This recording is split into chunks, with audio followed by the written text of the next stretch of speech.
She's accusing her own son of theft on Christmas Eve. But what if the truth is more complicated, and the real betrayal didn't even involve money? Narration calm but gradually intensifying tone.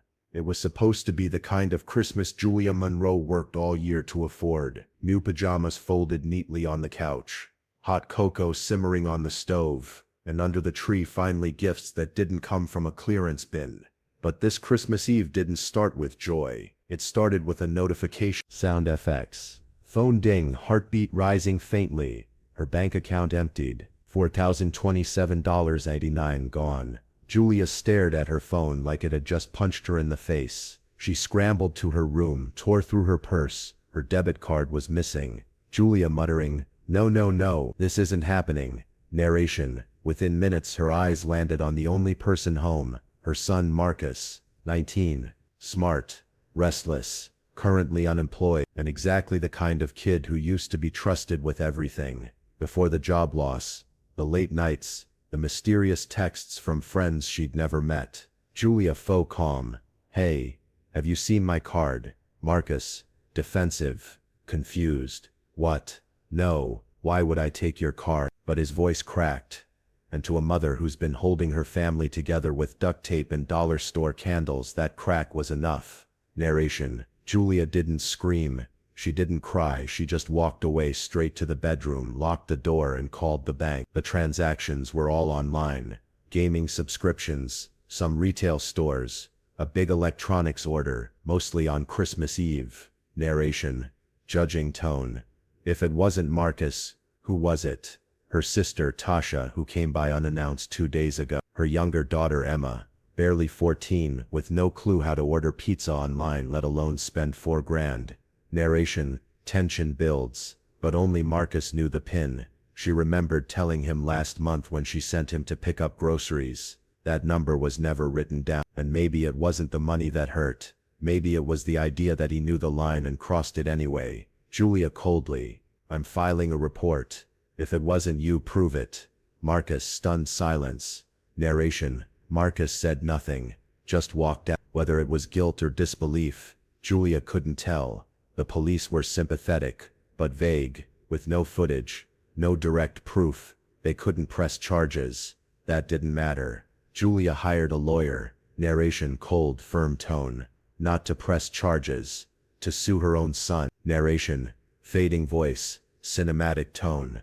A few days later, the court summons arrived with Marcus's name printed in bold black ink. She took her own son to court over stolen money, but what if proving the truth cost them more than the money ever did? Narration. Courtroom tension, deliberate pacing.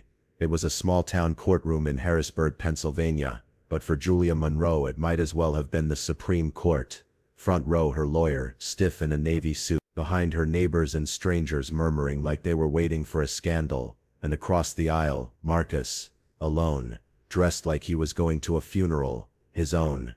Narration. Judgmental tone. Julia hadn't wanted it to come to this, but when the people you love lie to your face, you stop trusting their words, and start trusting the system. Judge enters, voice steady, unemotional. Case number 87-3, Monroe v. Monroe. Alleged unauthorized withdrawals totaling. Narration. Dramatic beat. Marcus stood up slowly. Not a lawyer in sight. He was representing himself, just like he said he would.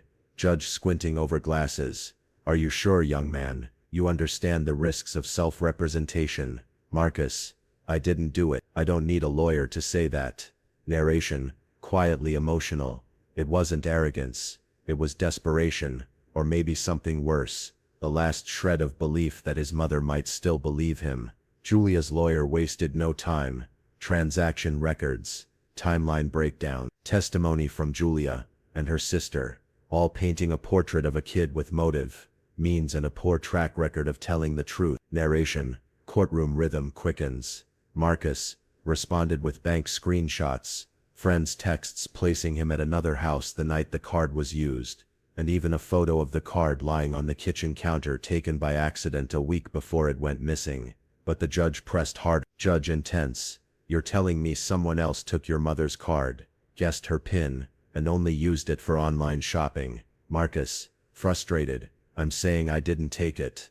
I don't know who did, but it wasn't me. Narration, cold logic returns. The facts didn't lie, but neither did they point a clear finger. 4 people had been in the house, 2 had access to the card, only 1 knew the PIN, and yet no video, no fingerprints, no confession. Narration, rising toward verdict. After hours of testimony, the room fell into a tense silence. Julia clenched her hands. Marcus looked down at his shoes. Judge, calm but firm. There's insufficient evidence to determine liability. The case is dismissed. Narration pause. Cold reflection. Julia's lawyer didn't even flinch. Neither did Julia. But Marcus. He looked like someone had just ripped out the last piece of hope he had left. Narration. Slow, powerful tone.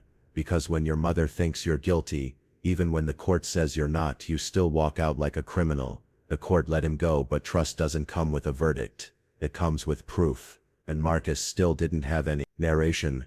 Somber, reflective tone. 3 weeks after the court dismissed the case, Julia still couldn't look her son in the eye. The silence in their home was louder than the gavel had ever been. No more shared dinners. No more late-night TV. Just 2 people in the same house living like strangers. Julia's voice, weary. I don't know who you are anymore. Narration, distant, cold. And Marcus. He didn't fight back anymore. He just packed a suitcase. I'll stay with Jared for a while, he said, barely above a whisper. He didn't ask for forgiveness. He didn't offer more explanations. Because deep down, he knew even if he didn't take the money, he'd already lost something far more valuable. Her trust. Narration, emotionally conflicted tone. But something kept eating away at Julia. A detail she ignored in the blur of police reports and bank statements. Why did the last charge, exactly 2009, come from an IP address outside town, from a city Marcus hadn't been to in months? She pulled up the statement again, clicked, expanded. Philadelphia, 2 hours away. Julia, mumbling to herself. How? Narration, tension builds slowly. That night, while folding laundry, Julia stumbled across something else. Her daughter Emma's tablet.